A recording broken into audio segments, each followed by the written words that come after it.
Welcome back. As I mentioned in the intro, we have a special guest, two special guests actually, on this week's episode of the 12 Kyle podcast. They are no strangers to the podcast. If you've been following the podcast, I've been on their podcast. They've been on my podcast. They are podcast cousins. You've heard, if you follow me on social media, I've tweeted out about their podcast. The podcast is called We Did That Shit. The first introduction goes to, I can't even, I really don't know how to describe her. She's fun. She's energetic. She's a mom. She's a businesswoman and an entrepreneur. And I can't really call her a serial dater because, her dating scheme's a little bit different. Ladies and gentlemen, welcome to the podcast again. Bibbi, what's up? What's up, Kyle? You like that intro?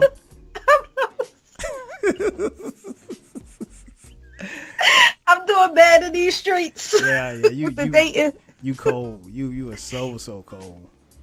I'm very, very nice. Well, just like my co-host. Right. And we're happy to have you back on the podcast.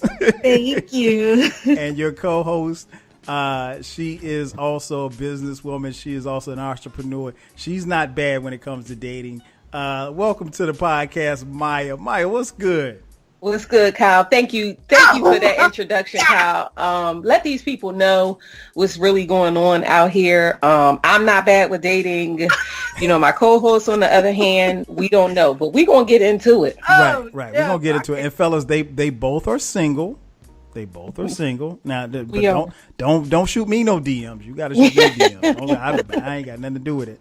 But they're both single and cooling in the fan. And if this is your first time hearing them, you are definitely in for a treat. As I mentioned in the intro, we're talking about the 10 things in a relationship that you must never ignore. Now we talk a lot of dating and relationship topics on this podcast. I get some feedback from time to time from people who say, Kyle, you're old and married. So you don't know what it is to be like on these streets dating. Which is true. I mean, but I have friends. I have single friends, and they tell me about their difficulties with women and men and so forth. So I guess we should start there. So I'll just give you some of the things that I have written down here, and then we can kind of bounce these ideas off. The first thing, and these are in no particular order. One of the first things that it says that you must never ignore in a relationship is keeping your loved ones close. Now, there's a caveat to that because when it talks about keeping your loved ones close, obviously finding good friends can be difficult. If you have a good friend, you want to keep them close, but just like friends and family, you don't want them in your business. Mm-hmm. So, Bibbi, I'll start first with you. How important is that, keeping your loved ones close, and how do you balance between giving up a bunch of information as opposed to a little?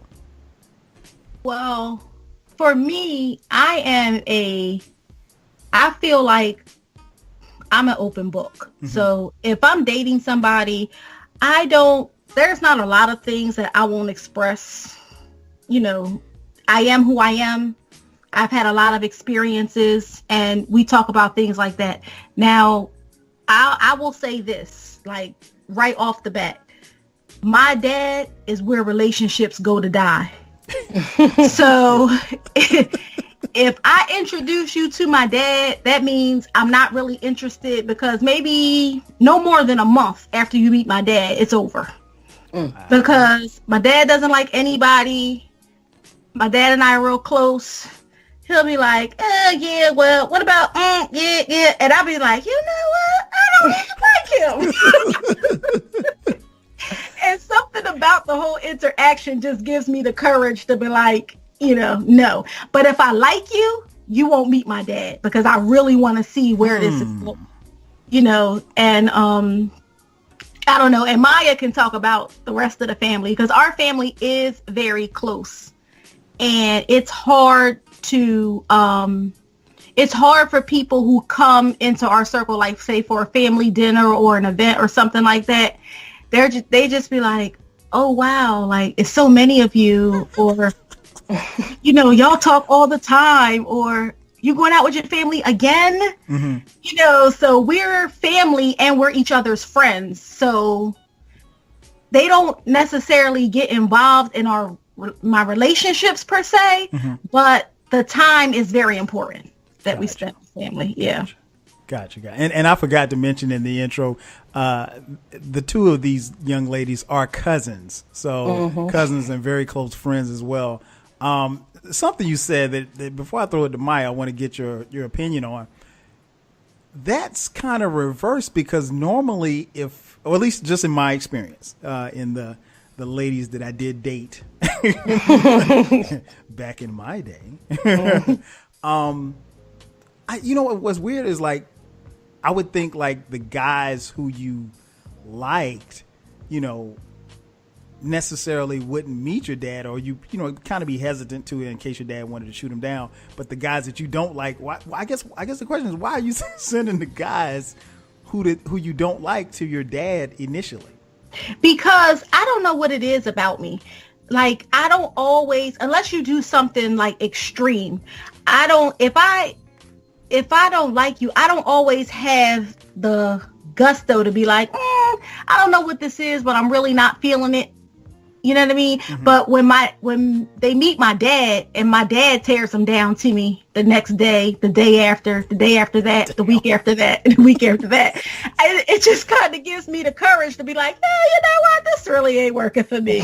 And so I know that my dad will give me that oomph that I need to cut it off.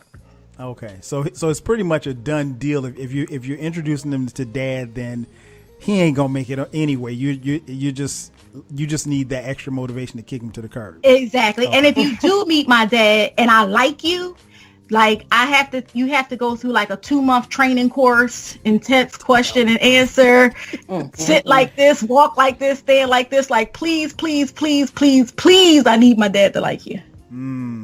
Yeah. Wow. That's different. Mya, what about you? Keeping loved ones close. What's your take on that? I think that you should keep your loved ones close, but I think you should keep your loved ones out your business. Okay. Our family, like Bibbi said, is very close, and it's hard not to tell your family everything, because as she said, we're each other's friends. So it's like not even like you're calling your family. You're not even thinking about it. You calling your girlfriend like, let me tell you what this Joker did, you know. And you have to remember that it's also your family.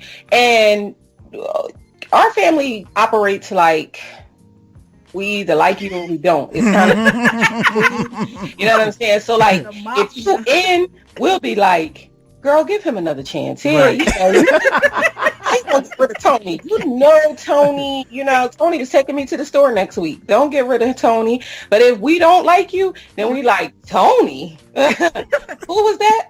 Like, we don't even know him, you know. So me, myself, I feel like it's important to keep family close, but keep family out your business, because like me, I'm very close to my mother. Mm-hmm. Like, I mean, stalkerish close, you know, but I don't let my mother even dictate to me who I date. You know, like people probably didn't like my ex based off of just kind of like what things he had going on in his life, you know, at the time. They liked him as a person, but, you know, just his lifestyle was not conducive to my lifestyle, you know, at the time. But you could say what you want. I'm still going to do what I want. So I really believe in, you know, standing by what it is that you want to do as far as the relationship is concerned, whether people have family or not, whether people have something to say. So, I mean, keep them close, but keep them out your business, the real business, you know. His lifestyle, Mya? Listen, everybody grows, you know. Some people live in a lifestyle that, you know, listen, it's a little suspect, but hey, I love them nonetheless. Don't forget her first love story from the last time we was together, Kyle. Right, my man on the corner with the mystic.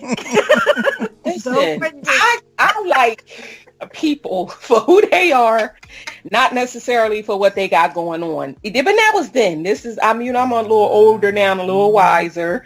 But then, yeah, I mean, I like some shaky people. I just like how she threw that in. She was like his lifestyle, like he was a rapper or something.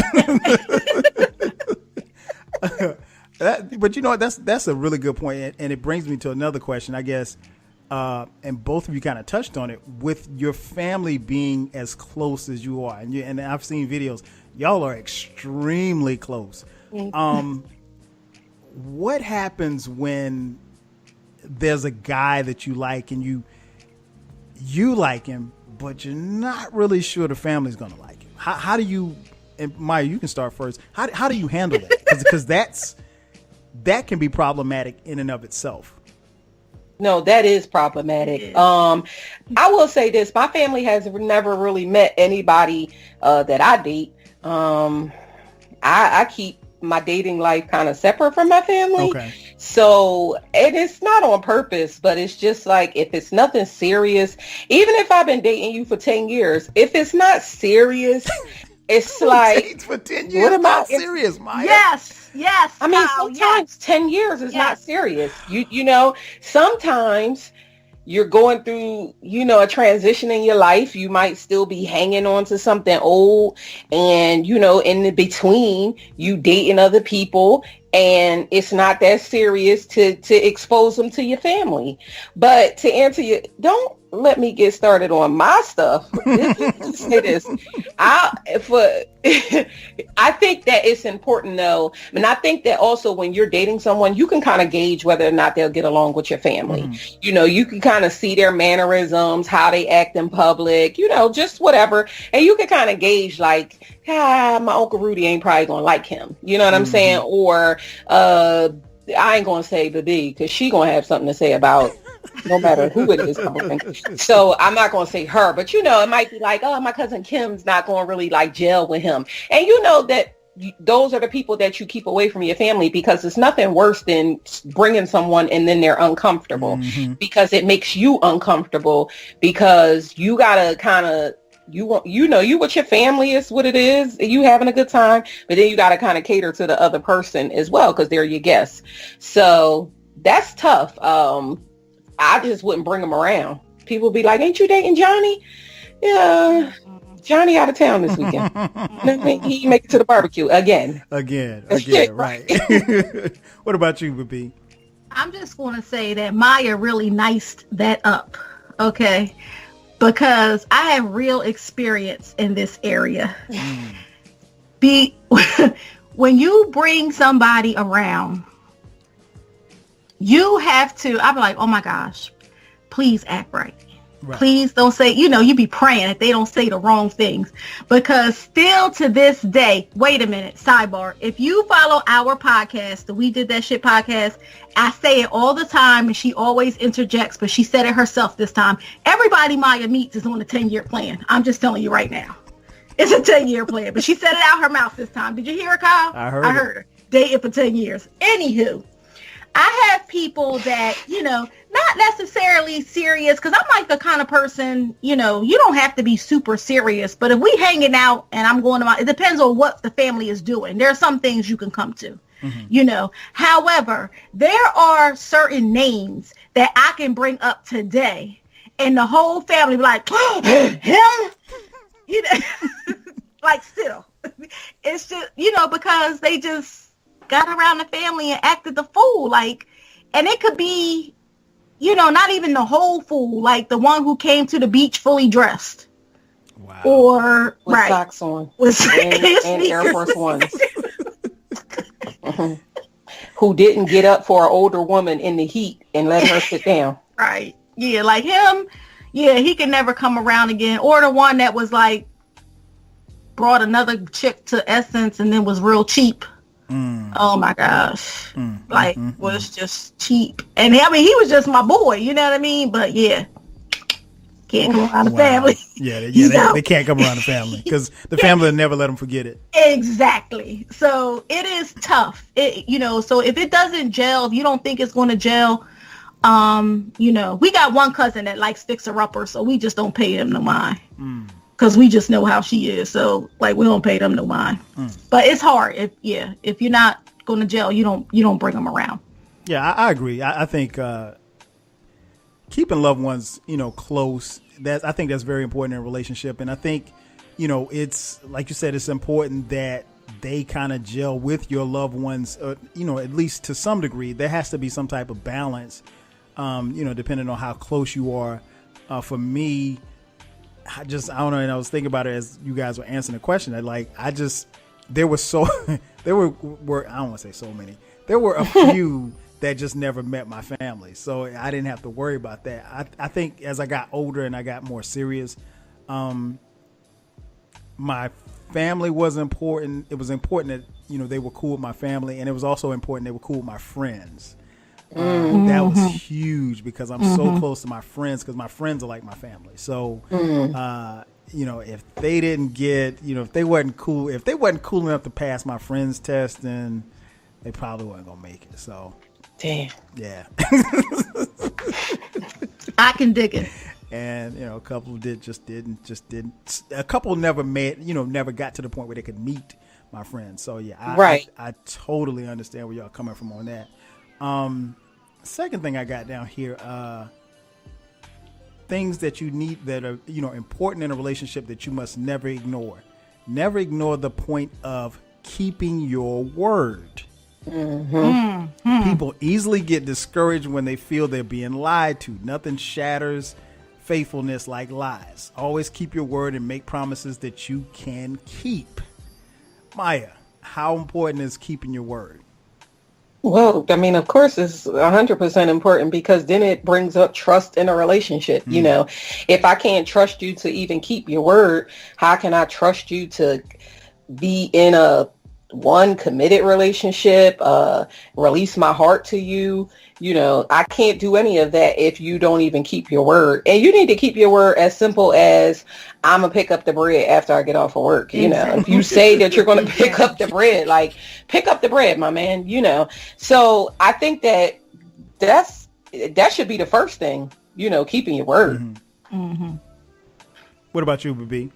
I agree 100%. And it's not just it is a trust thing. And I won't necessarily say the person is lying per se, but if you are not dependable, that speaks to your integrity. Like if you just going off at the mouth, shooting lip service and you never come through on what you say, that is a definite turn off. Definite. And I don't need my dad to give me no courage to be like, you're out of here. Right. Yeah, that's a really big thing. And that's something I do not ignore. Like the first time I will bring it up. The second time it's over. Oh, wow. That fast? Yeah, because it's habit, especially if it happened in a short period of time. No.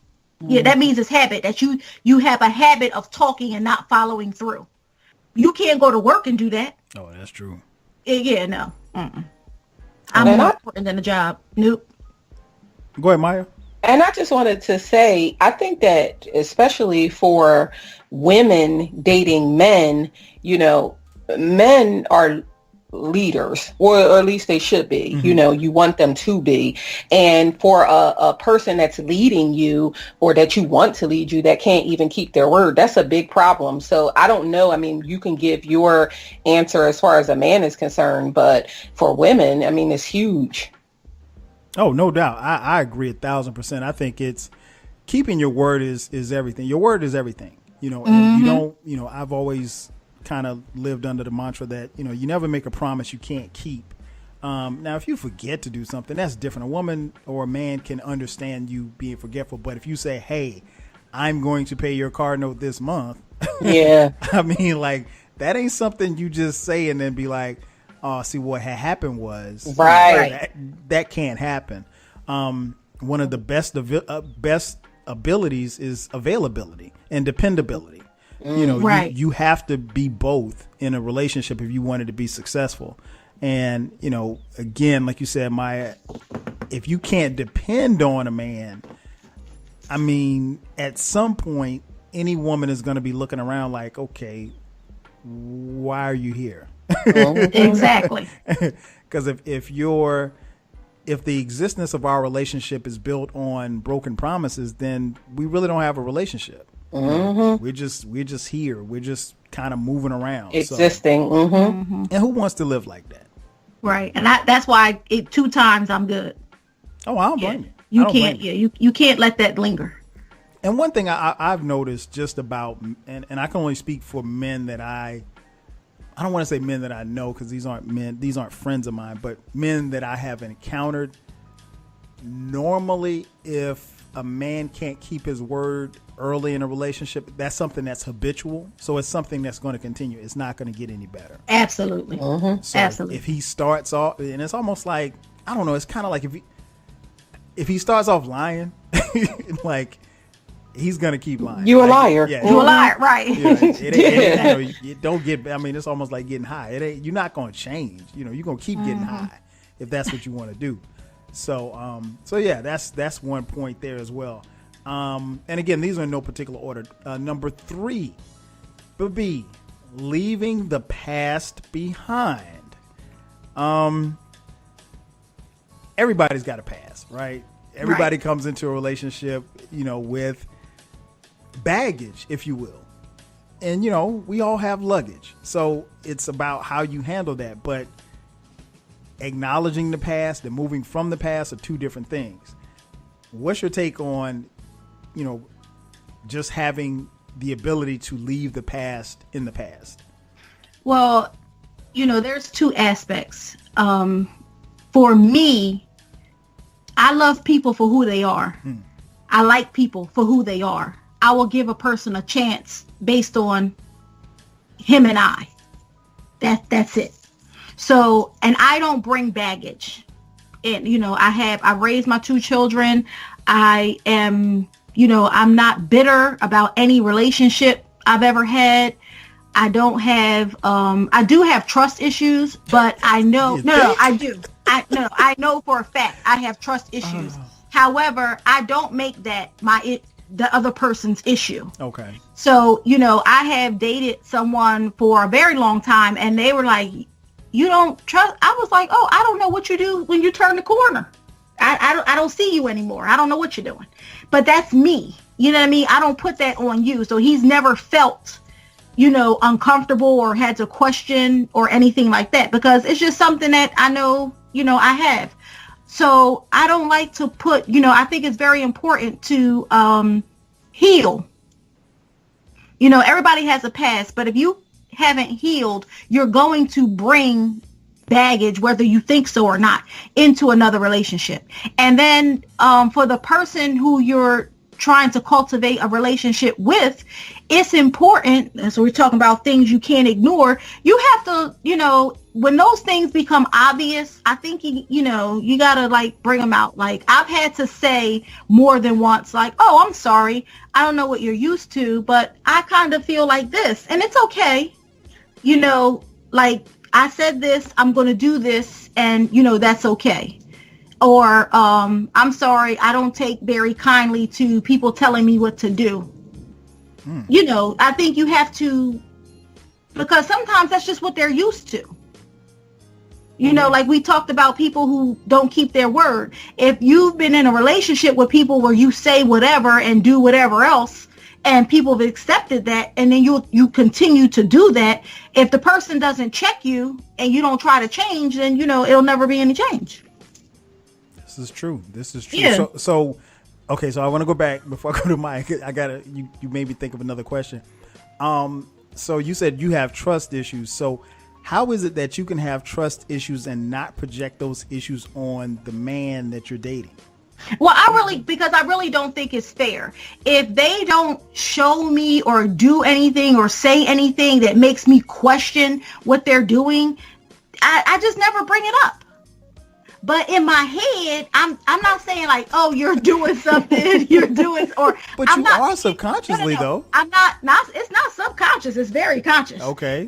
And it's not like I'm making up scenarios or things like that. It's just that, if I see something or if I hear something, I may not say directly, because some things could be innocent, but I'll just keep a more watchful eye. Or more keen ear to things. But is that a trust issue, though? I guess that's the question. It's my trust issue. I don't trust anybody. Anybody. Well, damn. What? You know what I'm saying? Just when you thought you was cousins with somebody, and I don't trust you or them. I trust you as far as I could throw you. Right. And I just feel like at the end of the day, and for some people, you may have a relationship so solid, and it doesn't have to be a romantic relationship, but you may have a relationship that's so solid, like Mya and I. Like, I trust Mya with my life. I know that if something's going down, we going down together. We both, I just know that. However, with some people, especially people that you don't really know well or whatever, like, people, we are innately selfish. It's just the way that we're made. And it's all about self-preservation. So, hey, I don't know. No, I get that part. I guess the part that threw me off is that I think I don't want to say it comes off. It sounds like that makes it that much tougher for the guy. Because here's the thing. Like, if you go into a relationship, like you started a relationship tomorrow with Jeff, I think your level of trust for Jeff should be at 100%. And then if Jeff starts showing you, but how can it be 100% if you don't trust people all the way? Jeff don't know that. Jeff. It's just how I'm thinking. I'm just the kind of person that I think things can happen. People be on the news all the time, like, oh, I was married to a rapist. Who knew? You know what I mean? I'm just saying, I'm always looking. I don't know, but I don't make that their issue. I'm just saying, I don't make it their issue, and I'm very cognizant of it, and so I don't project that on another person. I told y'all Bibbi was cold. I'm just saying. I told you at the beginning of the podcast. I'm just saying. Mya, what about you? Leaving the past behind. How important is that, not to ignore in a relationship? Well, I mean, it depends on what the past thing that you're trying to leave behind is. Now, if you're a recovering addict, don't leave behind that you're a recovering addict, because you need to remind yourself that you're a recovering addict all the time. So, and you can bring it up with me all the time so that you won't become an addict right now. Be recovered. So that past, bring it up. But if it's a past, like bringing up a past girlfriend, bringing up a past, like, oh, you sure cooked that chicken like Shireen used to cook it. Or, oh, you organized your cabinet just like Jane used to do. Stuff like that. Leave that in the past. You understand what I'm saying? Leave that in the past. But if it's something that's important to you that was your past, but now, like I said, for example, my ex had a little shady past. If I were to meet him now, I wouldn't want him to leave out the fact that he had a shady past at one time. He could tell me that. But again, I don't want you to bring up certain things, like as far as other women and stuff like that. Because to me, when you bring up stuff in that regards, it's like you're not healed from it or you're not moved on. If you telling me that I'm frying chicken like Shireen, you still want Shireen's chicken, and that's just what it is. Because you ain't telling me like that bomb ass chicken. Clearly, goodness, now I got to live up. Now my chicken got to live up to Shireen's every time that I fry it. It's a lot of pressure. So I think that it's important to keep some things to the past, but not things that you need to remind yourself to move on. That's a good point. I think both of you touched on some great points. I think it's important to leave the past in the past. I mean, like you said, unless it's something serious like addiction or something like that, but just relationship wise, it's not healthy because and somebody told me this, an old head told me this a long time ago, like, no two people are the same, so no two relationships are the same. So the relationship that you had 2 years ago with your ex, is not the same as the relationship that you're going to have with your current, girlfriend or boyfriend. And I'm a firm believer, like, even though it doesn't happen, I think every relationship should get progressively better. So the guy that you dated 7 years ago should be, not as good as the guy that you're dating 3 years later, so it should get better. And, we all have a past. We all have things that we've done or said that we're not necessarily proud of, and if you share that in a relationship as you're getting to know somebody, then you leave that for what it is. I don't think you should ever throw that stuff in somebody's face. Exactly. But be cognizant of it, and like you said, as time goes on, you kind of just take mental notes like Bibbi does to see if they're repeating themselves history wise, but don't throw it up in their face. Right. But yeah, but you so cold. I'm just saying. Just get over your answer. The next thing that I have written down, I think this is 4. Things that you must never ignore in a relationship.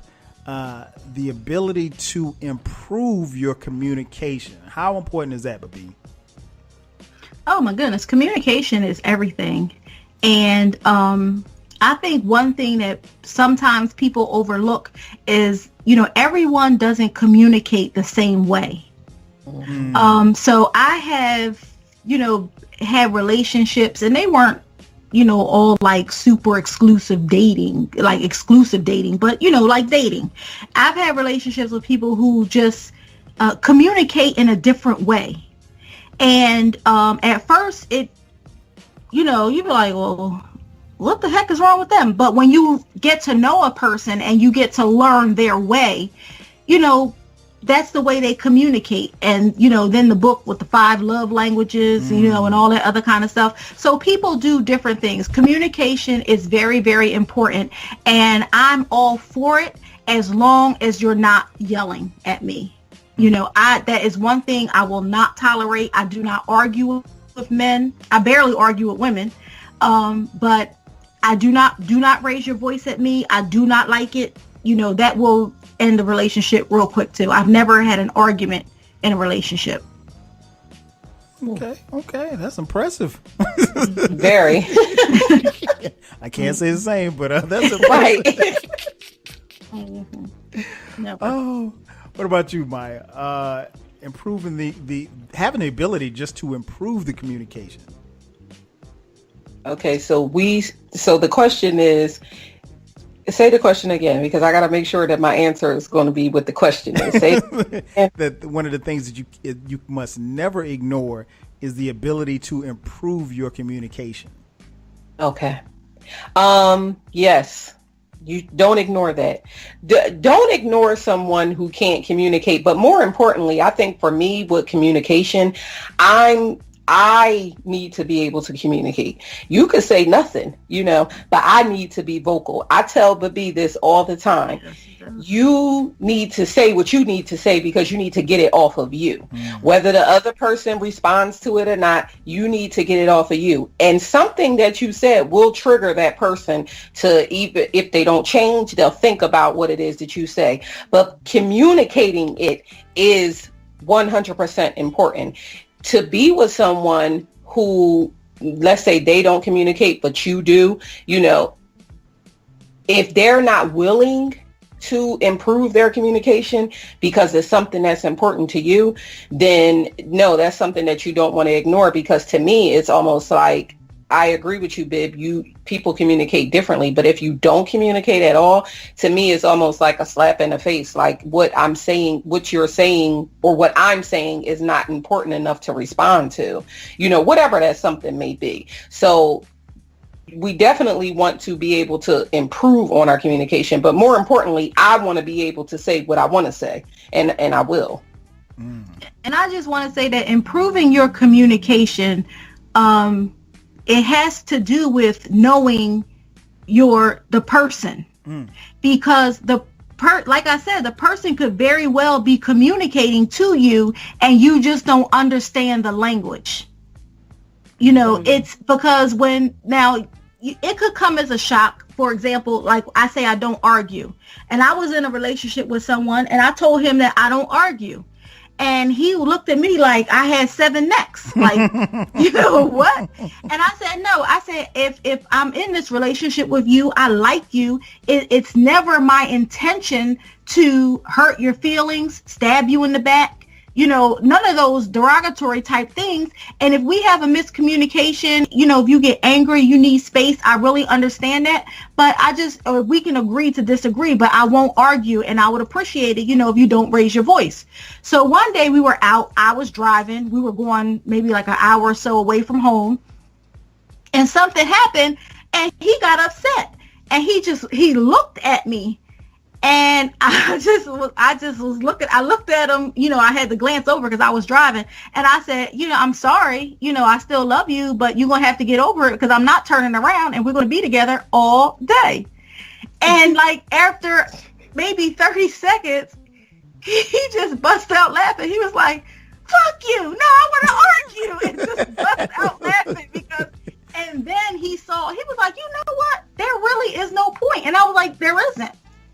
There isn't. But so sometimes you just have to learn, you have to, learning to communicate or improving the communication is learning how the other person communicates. And he just had to, kind of adapt to that. That's a great point. That is truly a great point. I think it's like you both said, learning to and being open to learning how to improve your communication, because, if you're in a relationship or if you're in a marriage for that matter, how you communicate in year one is not going to be the same as in year three, because there's so many different things that happen, so many intangibles. You grow as a person. So, as you're growing as a person, as the other person's growing as a person, you're trying to grow collectively. So you want to make sure that your communication is still on par, and then, how they're actually receiving what it is that you're communicating as well. Being able to be flexible in the communication, because sometimes it ain't necessarily what you're saying, it's how you say it.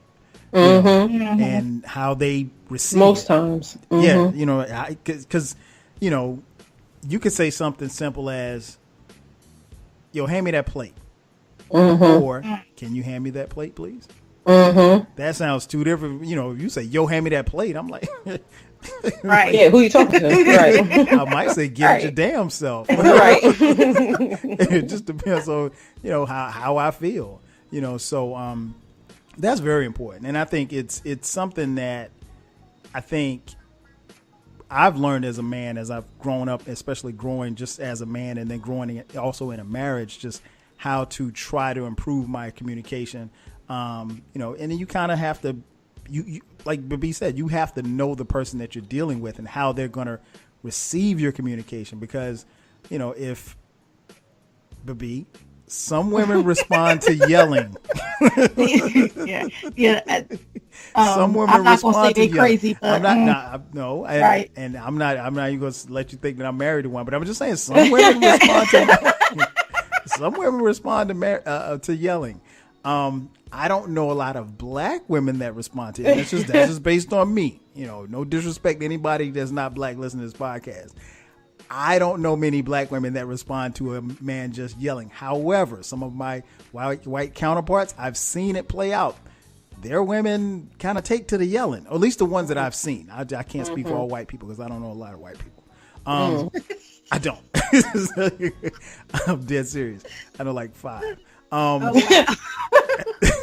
So yeah, so it's so you have to, so fellas, you have to kind of understand who you're dealing with, because your first girlfriend or the girl that you're dating now may not be, she may not be as responsive to your yelling as your ex or whatever the case may be. So yeah, know your role.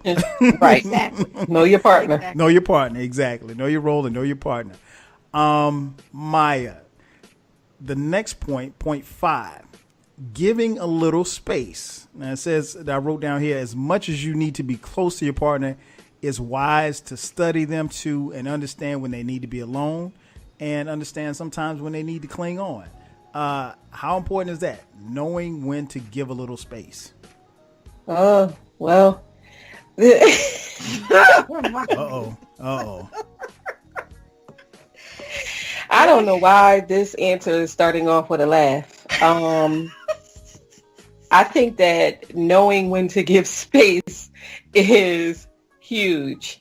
And I think that it's real big for me. I don't like someone who is very clingy. I think that people in relationships should have their own life. God forbid something happens in a relationship where you break up, your partner dies, anything, and then you're alone and not with that person and you don't know how to function. So I think knowing when to give someone space, and it could be like Bibbi doesn't argue. You might get a partner who wants to argue. You need to know when to back away, when to give the space.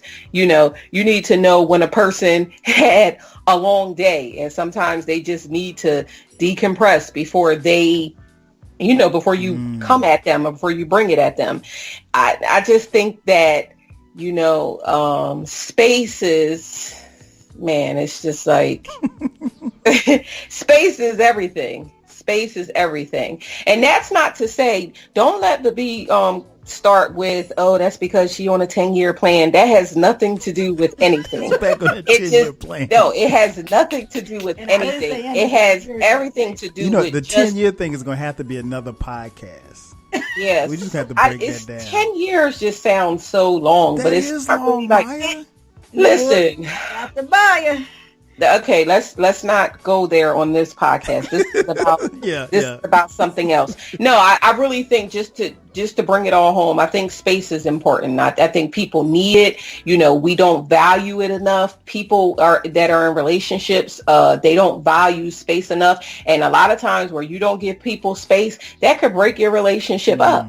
Being too clingy, just wanting to be everything to somebody, it could break your relationship up. So you have to know, it goes into, like we said, knowing your partner, knowing the person that you're dating, kind of feeling the vibe, and just knowing when to walk away. And that doesn't mean that you don't love the person or like the person or want to be around the person. It just means that sometimes you need a break. And it's okay. I think that's okay. Great point. What about you, Bibbi? I'm going to try to sound as normal as possible. So the first thing is, my me time is very important. It's very important. I've always been fortunate enough to have me time. I have been independent for a very long time. I moved away from home very young. So I've always had my space. Raising children, my ex-husband's mom, loved to keep the kids on the weekends or whatever. So I always could have a break, and it wasn't for me to do things. It was for me to spend time with myself. So my me time is very important. In a relationship, I think that it's even more important to have some time. Number one, give me a minute to miss you. A little bit. Let me generate some. Oh, hey, boo. You know what I mean? Let me get some of that going on.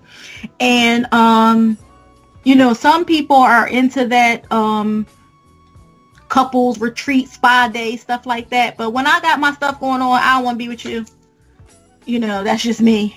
I can go to the salons with my cousins. My girlfriend, well, I only got one friend, but anyway, I don't necessarily need you there. Thanks. So I think that personal space is important. And I think one of the beautiful things in relationships, if you can have this, is for you to be occupying the same physical space, but still have your space. And I just think that when you have a relationship like that, where you can be in the same space, the same room at the same time, but you still have your own space. There is a tranquility and a refreshingness and calm and quiet. And I think it's very important. And I think if you ask anyone who has successful relationships, they will agree that space is important. Preach. I'm about to pass a collection plate. I agree 1,000%. I think it's important because as you're developing any relationship or friendship, even for that matter, if it doesn't necessarily have to be about a romantic relationship, but it's just about, as anything is growing, you have to let them grow individually, and then you kind of grow collectively. So in order for that to happen, you have to have space. And I think one of the weirdest things I saw as a young teenager, seeing friends and people that I knew or people that I went to high school with, get into these relationships, and then they completely, and there's nothing wrong with just diving into because that's what you're supposed to do. But when you lose who you are in the process, and then you're always up under them and everything like that, that's just like, you're like, damn, can he get a break? Can he come hang with the fellas? We all need that time. We need that time individually. We need that time collectively as a couple. And then you also need just your own time where you just need to just be by yourself. Like you said, but miss me. Let me go away for a weekend. Right. Let you go away for a weekend. Let's have that kind of time away from each other. So so when we get back together and reconnect, we things will be fresh. They're not gonna be stale and because I think sometimes when people are a little bit too clingy in a relationship, things can tend to get stagnant.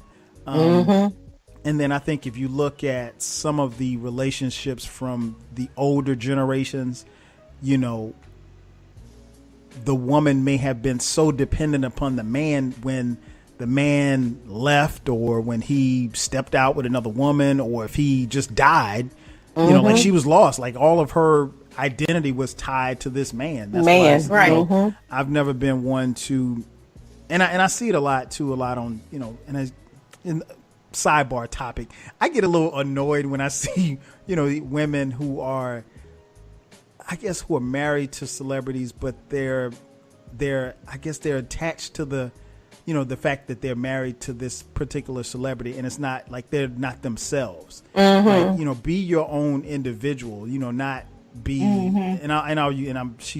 she doesn't fall in this category, but I'll use an example because the first name came to my head, like LeBron James' wife, Savannah.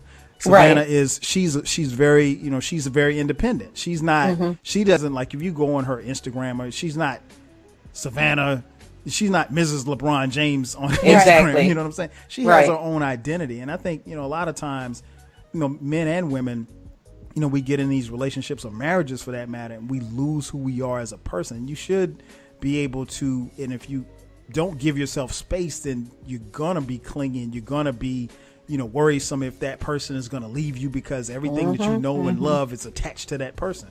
No, and you also stunt your growth. Yes, you do. Very much. You stunt your growth, and subsequently you stunt the relationship, the growth of the relationship. So, yeah, I agree 1,000%. Those are great points. Point 6 that I have written down here: being a good listener. Everyone loves a good listener, someone who will listen to their troubles at drop of a dime. You have more information to work with when you're a good listener. So, Bibbi, how important is it not to ignore being a good listener? Well, I'm a good listener because I'm nosy. So you want to know. And I listen, and I don't even ask questions. I just say the little, oh my goodness, for real, and anything to keep you going. And then I listen and watch and I remember everything. I remember everything. Conversations, actions, where we were, what we did, what you said, how you said it. Like, I remember all of that stuff. So I think it's important to be a good listener for my own sanity's sake. And because sometimes when your partner knows that you're a good listener, they can call on you for recall, and they feel real confident in that. They be like, hey, babe, remember? And I'm like, yeah, what happened when? And, you tell them, you're like, see, I told you, and it makes them feel good. It makes them feel like they can trust you more. They can trust you more because A, you'll hold their things in confidence, and B, you remember things, for people who remember. But because I know some people that they can't remember right. 5 years ago. But it does build. It enhances the trust when you're a good listener, especially if they don't hear it again. It will cause your partner to be able to tell you more because you don't judge and you don't throw it in their face. You don't bring it back up to they don't hear it other places. So I think being a good listener is very important. What about you, Mya? I agree. Hold, please. I agree with what Bibbi just said. I too feel like it enhances the trust, but more so you need to pay attention to is something that you don't want to ignore if someone doesn't listen to you, because it speaks to everything we've been talking about in the podcast. Like, how much do you value me or value the relationship if you're not listening to what it is that I'm saying? As far as me being a listener, if you listen to someone long enough, they'll tell their truths.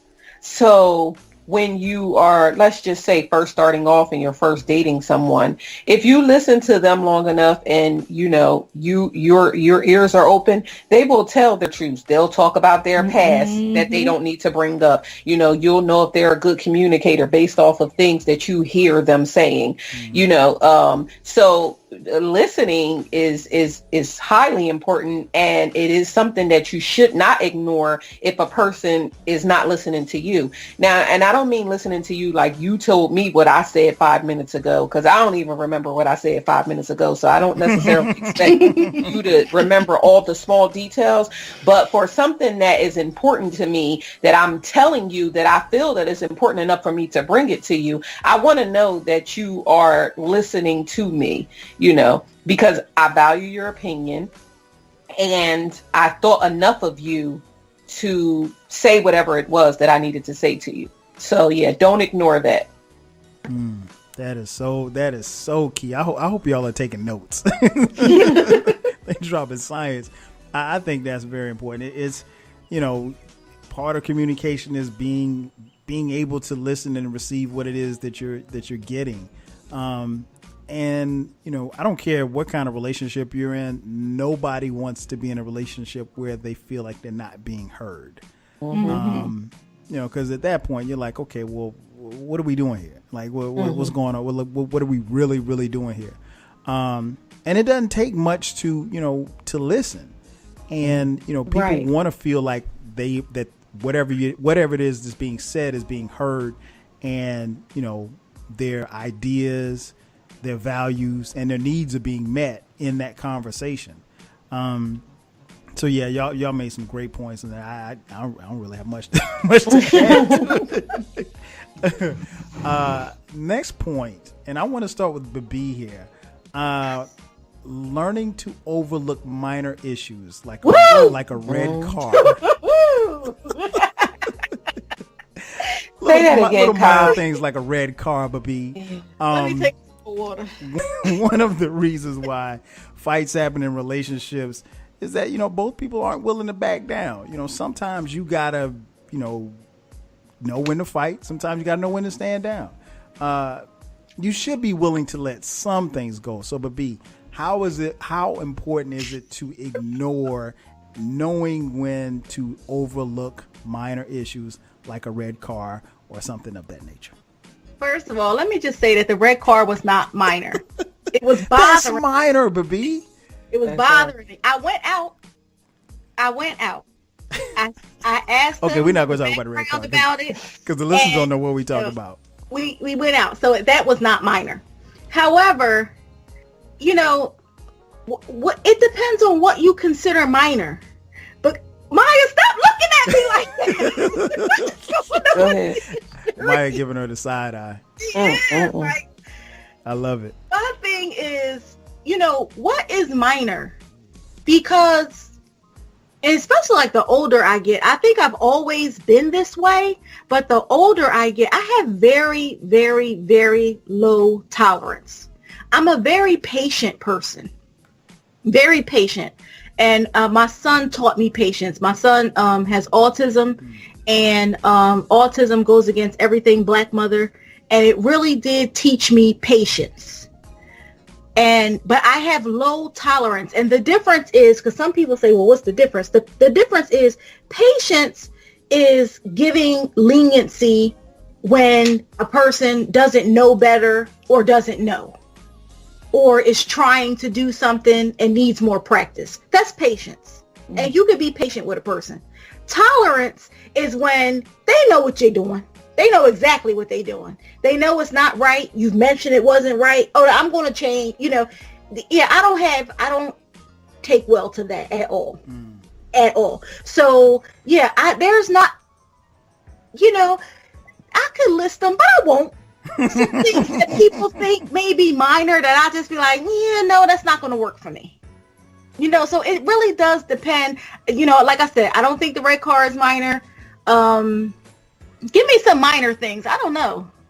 What's like minor? Leaving the cap off the toothpaste. Okay, how many times you gonna do that? Toothpaste got germs. It's in the bathroom. Okay, what else? I can put the cap back on the toothpaste. But you can't be petty now.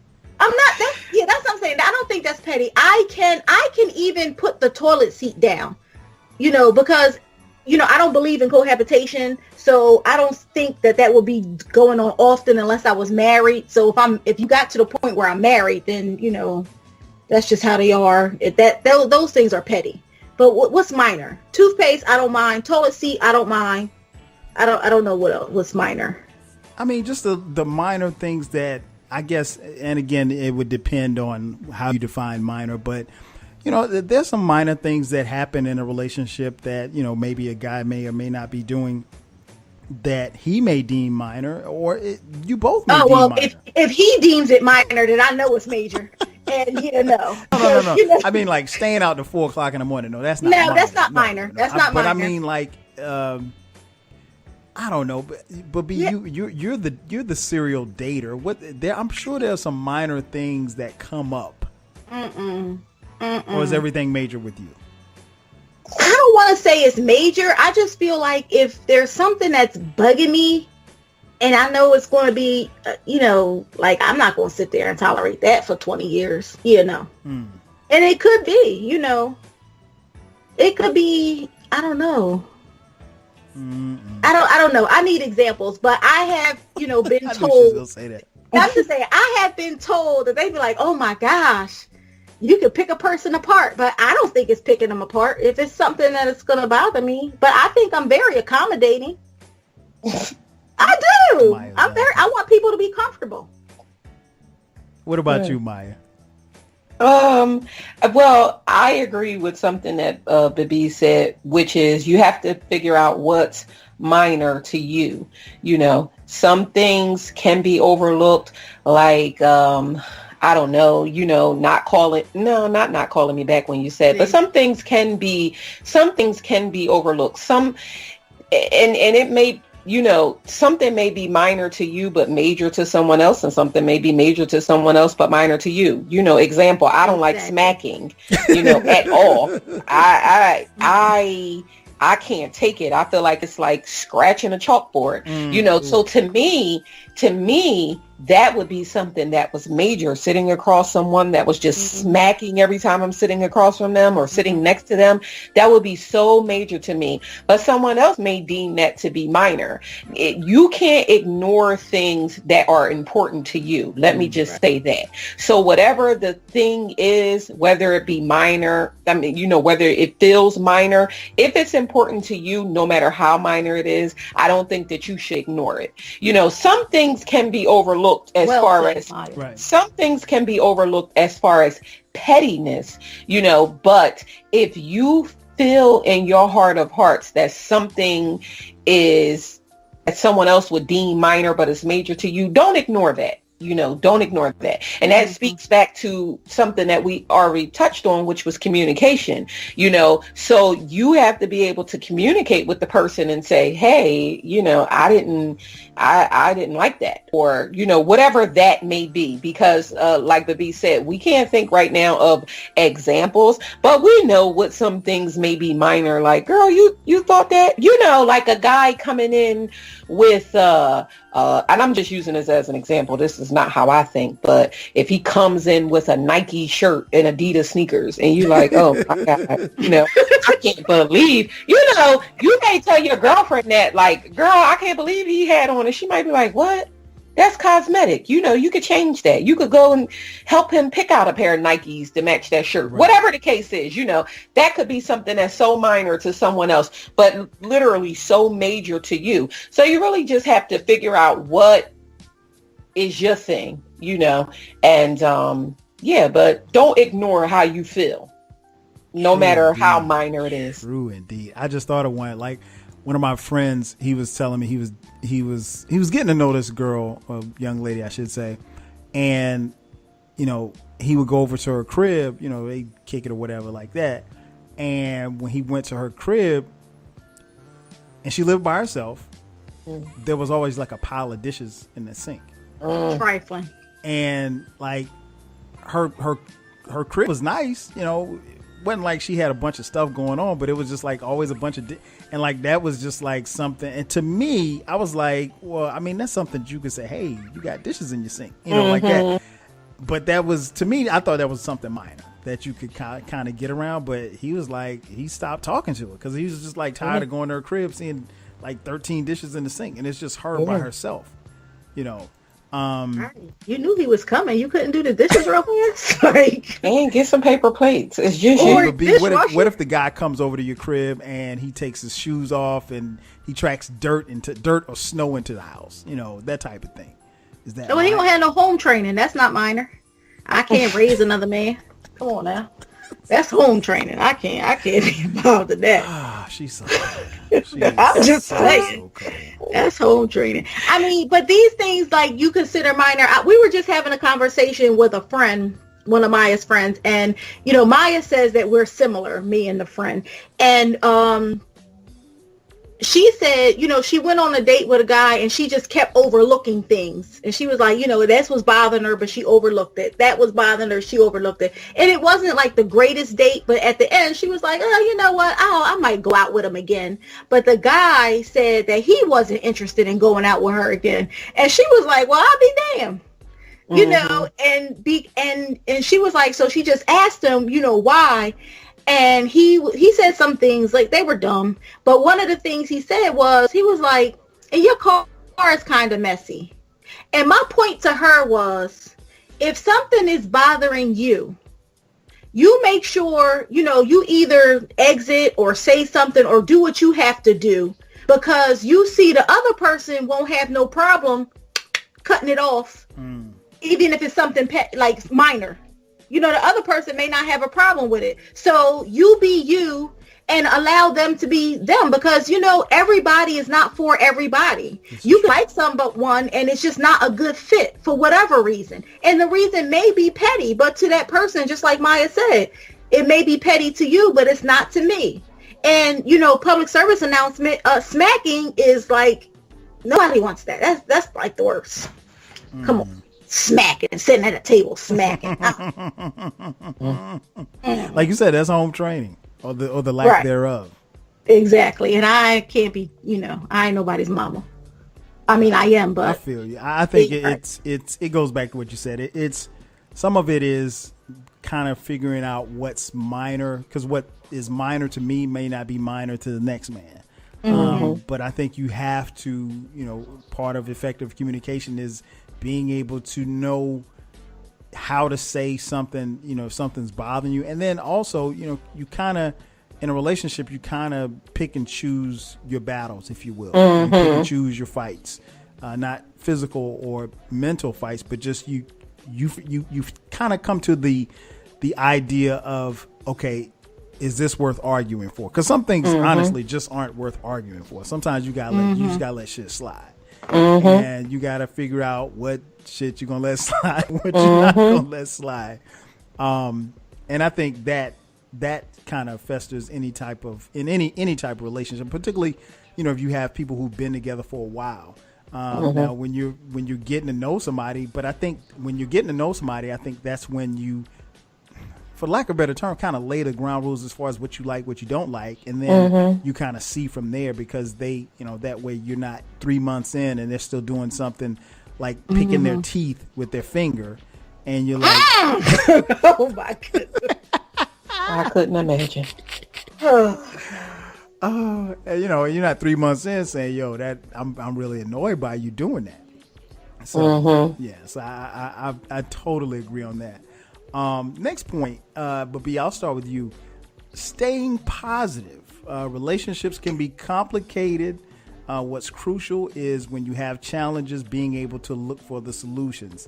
Staying positive through the challenges will help you win. So how important is it not to ignore the ability to stay positive? Well, I like to think that I'm a very positive person.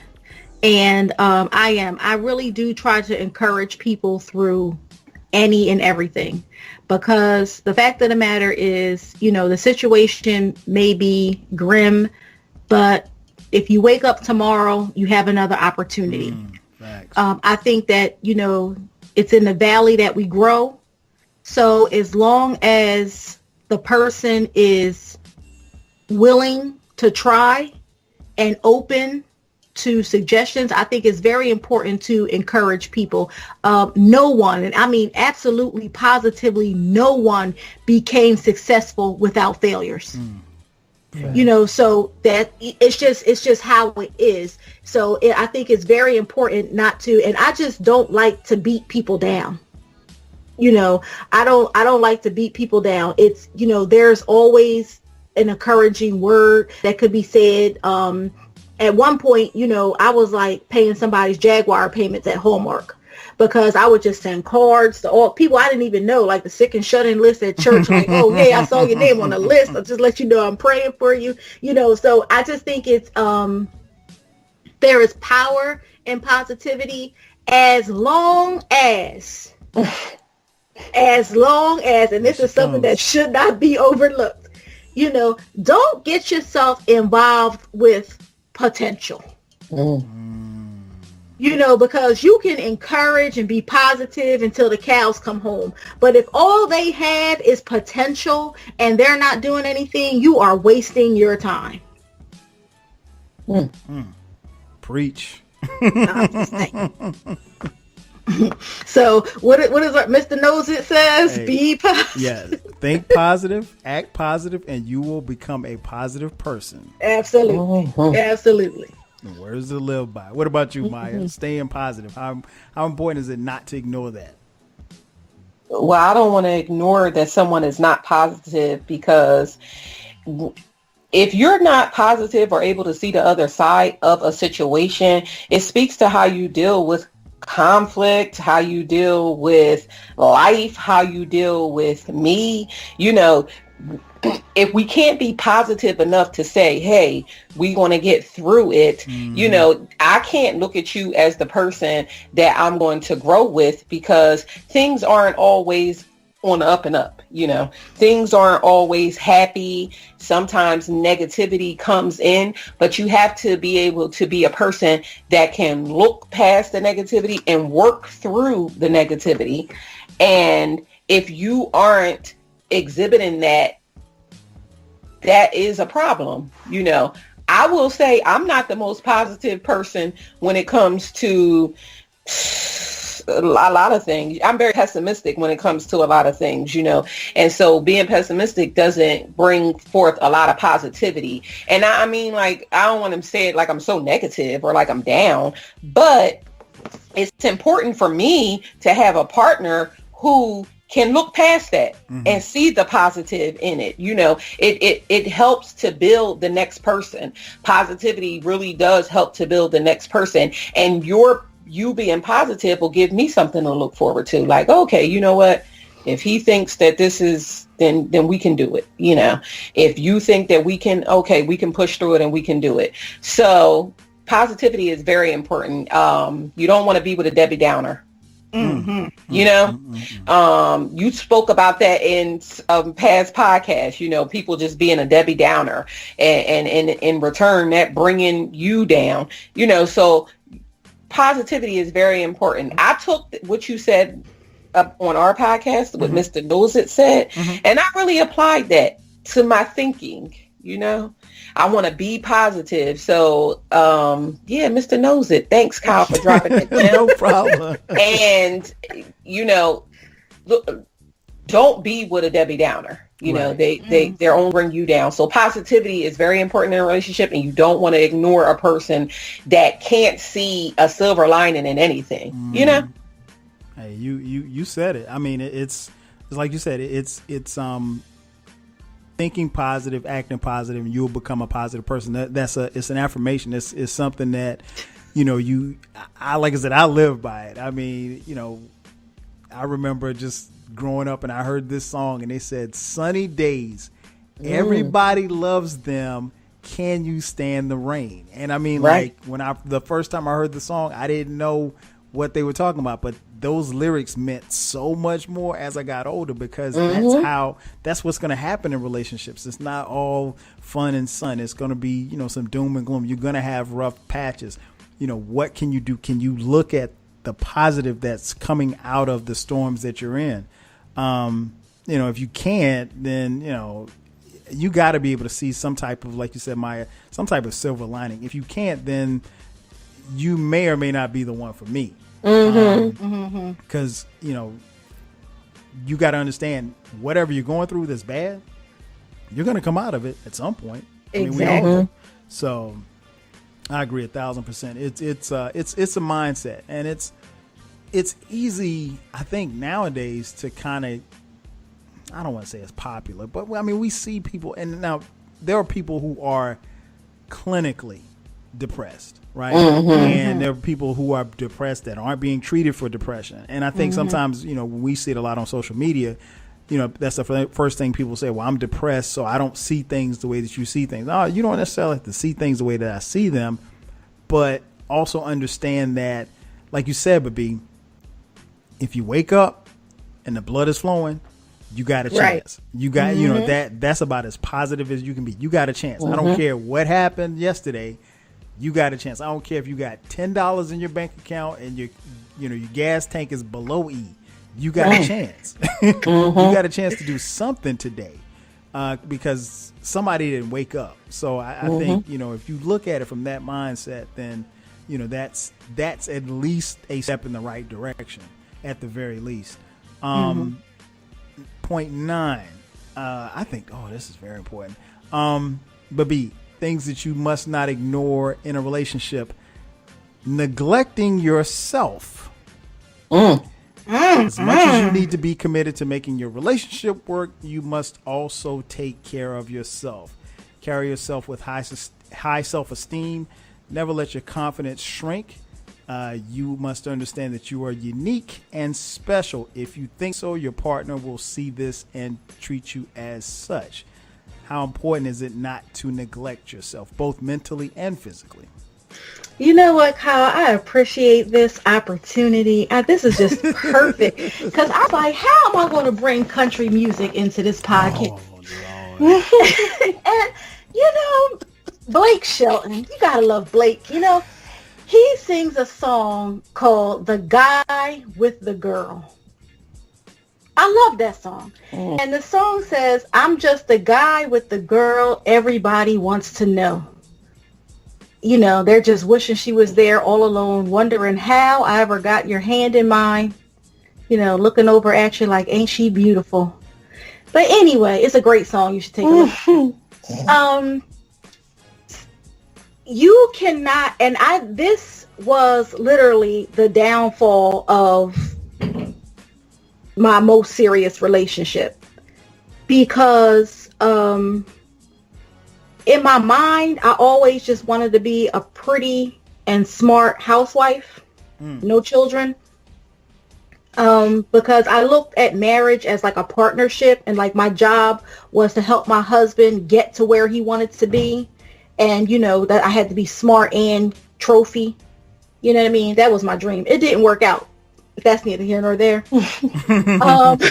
So I've always been ambitious. I'm a very ambitious person, and this is how I learned about the whole getting stuck in potential.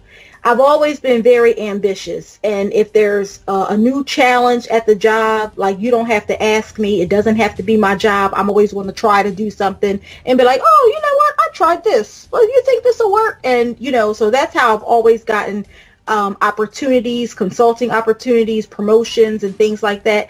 And it is very important for you to invest in yourself, to continue to believe in yourself, for you to grow, if that is what you desire to do, regardless of what a partner may think. Because now, I loved this man. I loved him. But you have to love yourself more. Because the fact of the matter is, if we would have continued, I would have been miserable, because you can't dim the sun. You know, you can put up an umbrella to help protect you a little bit, give you a little bit of shade, but it's still going to come shining through. And I think that when people ignore who they are, their dreams, their aspirations, it changes who you are as a person. It changes who you are. So that's very important. So just going to throw that out there. You know, I need somebody that's okay being the guy with the girl. People say. What about you, Mya? Oh, well, I'm all about self-care, in and out of a relationship. That's why I think that space is very important. It's probably why people think that I'm in these long-term dating situations. I mean, because not selfishly at all, when I'm in it, I'm in it. Whether it be in a long-term dating situation or whether it be in a real relationship, I'm a very loyal person, but nothing comes before me, meaning that when I came into the relationship, it was me. And when I leave out of the relationship, no matter how we leave out of the relationship, whether we break up, whether someone passes away, it's still going to be me. And if you don't take care of you, first of all, if you don't take care of you, I would never want a partner who did not want me to practice self-care. I would never want someone who wanted me to be all about them and neglect myself, because, I say what Neo says all the time. We are, what he said in his song, we are a force when we're what does he say? Moving by ourselves. We're moving by ourselves, but we're a force when we're together. All the time. I want to be a movement. I want to bring something into the relationship so that we can be that force. If I don't take care of myself, how do you expect me to be a movement? So I think that self-care, both mentally and physically, are very important. Physically, especially as well as mentally, because I want to look good for myself. I want to be able to look in the mirror and see something looking back at me. If working out is important to me, I want to do that. Going to get your hair done, going to get your nails done, things of that nature. It gives you time by yourself to reflect on yourself and on the relationship. You're not coming to the nail salon with me. You're not coming to the hairdresser with me. So it gives me time to think. When you go to the barbershop, it gives you time to think. It gives us time to, like you said, Bibbi, miss each other and then come back, even if it's for a couple of hours. It gives me time to cut up and let loose, and gives you time to do the same. I want my partner to be attracted to me mentally and physically. So if I'm taking care of myself, then they will as well. That's important in a relationship. You want somebody to look back at you and say, hey girl. And I want to look at my man and say, hey, Bill. Right. So if you're not taking care of yourself, how do you expect to do that? And you touched on losing yourself, how you hate to see people losing themselves in a relationship. People have to remember that your life does not revolve around another person. Your life revolves around yourself. You have to take care of yourself.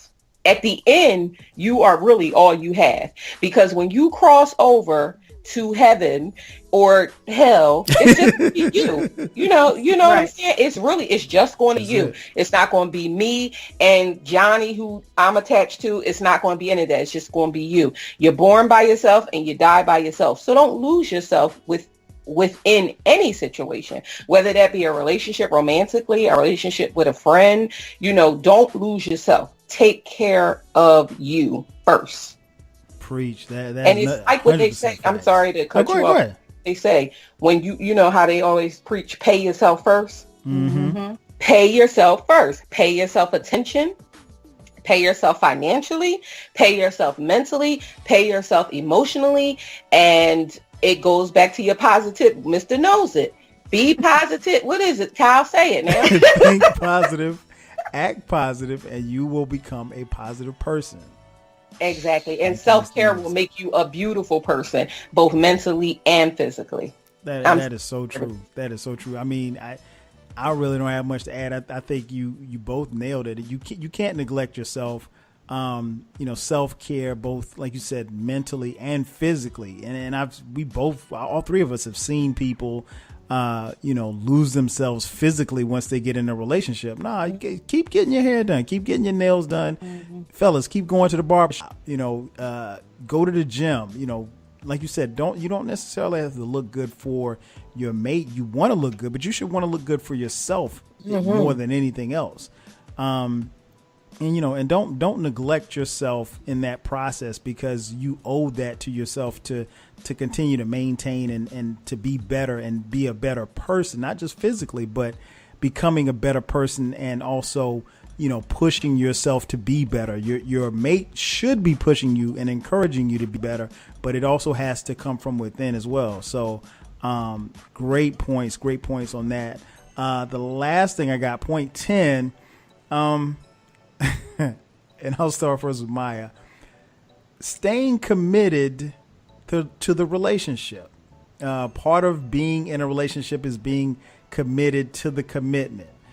People, express their fears about being in a committed relationship, but you absolutely have to be, for one, committed to being committed to the commitment, because that's where, basically ends and begins. There's one thing to be alone and there's another thing to be in a relationship. But when you're in a relationship, you should not give up on being committed to the commitment. Be happy and be yourself. So Mya, how important is it not to ignore to being committed to the relationship? Well, that's everything. If you're talking about, that's everything. If you're talking about being in a romantic relationship, even if you're talking about being in a friendship, be committed to this friendship, because if you're not, then what do I need you for?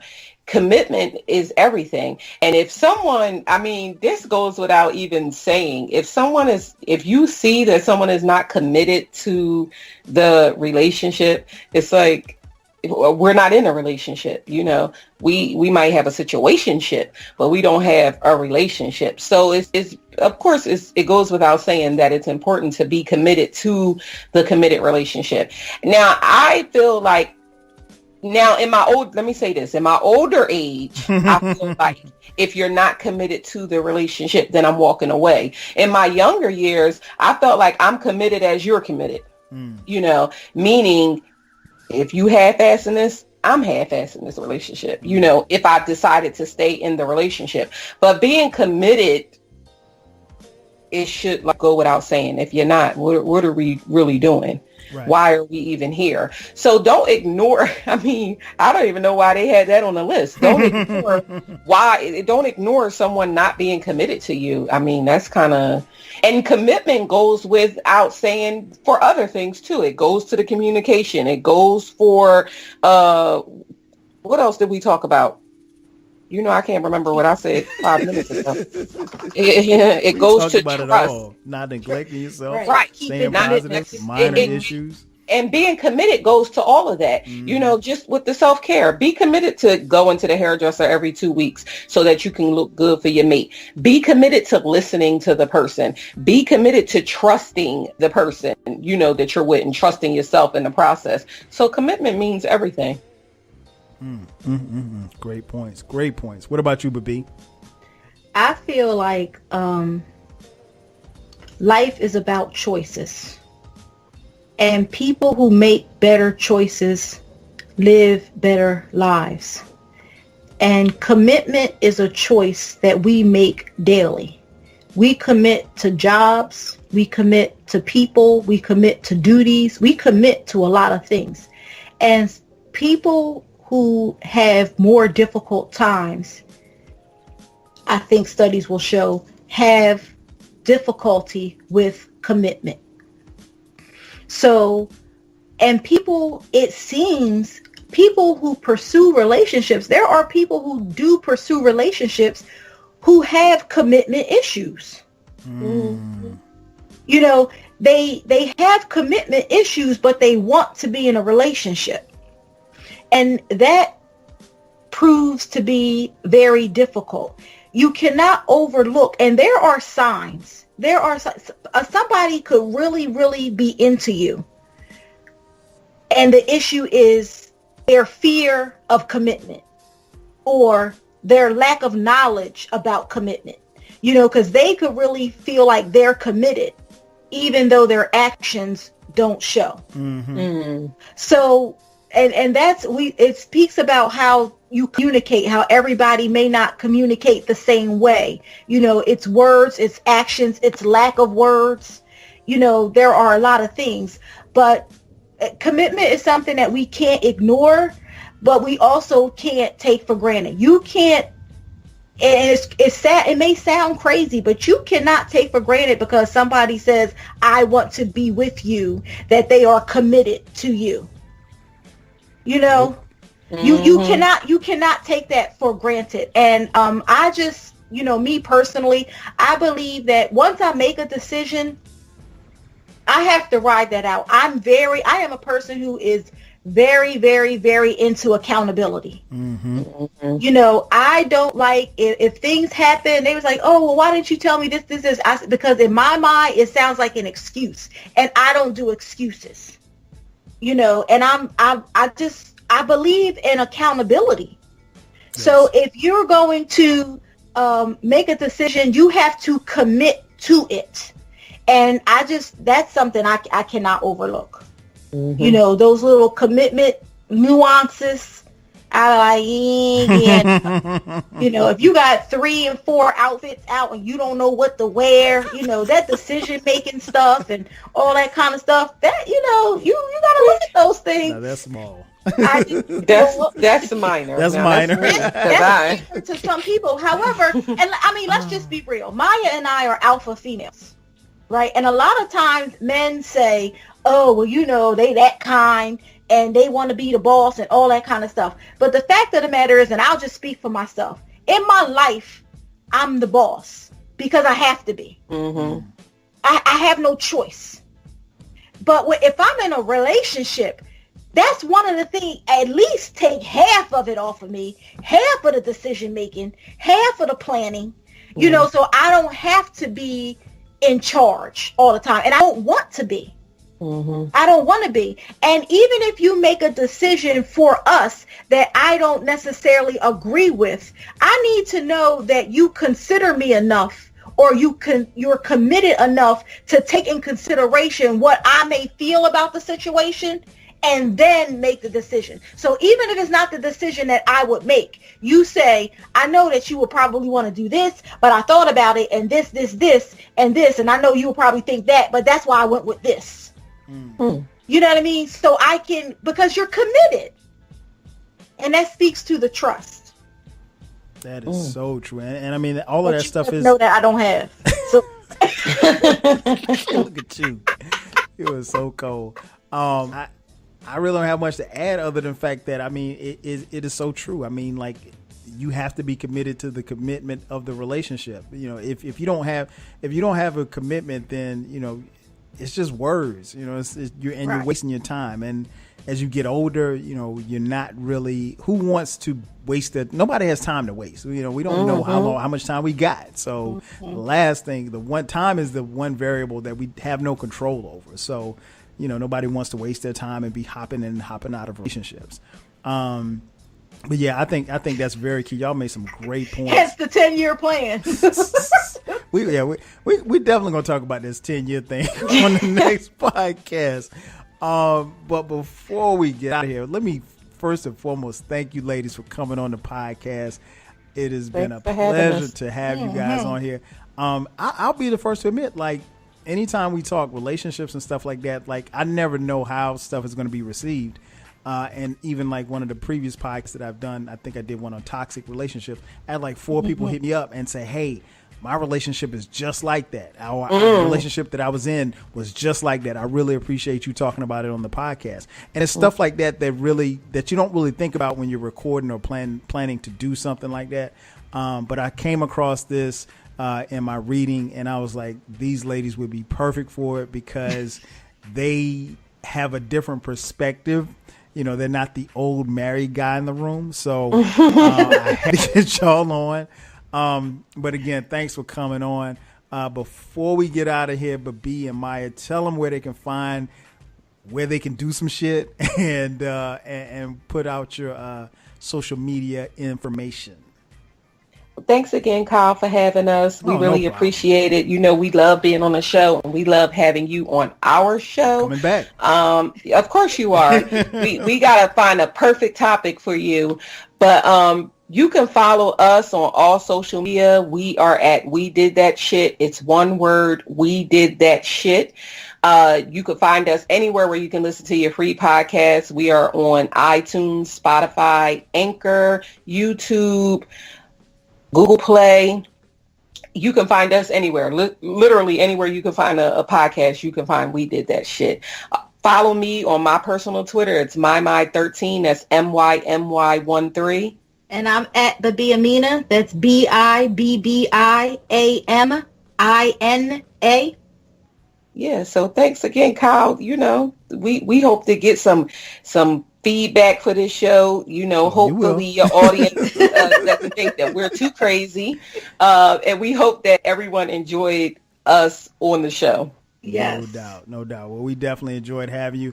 You listening, you know how to find me. I'm all over the place. So for Bibbi and for Mya, I am your boy 12 Kyle. Thank you for tuning in to the latest edition of the 12 Kyle podcast. We'll catch you guys next time. 5,000.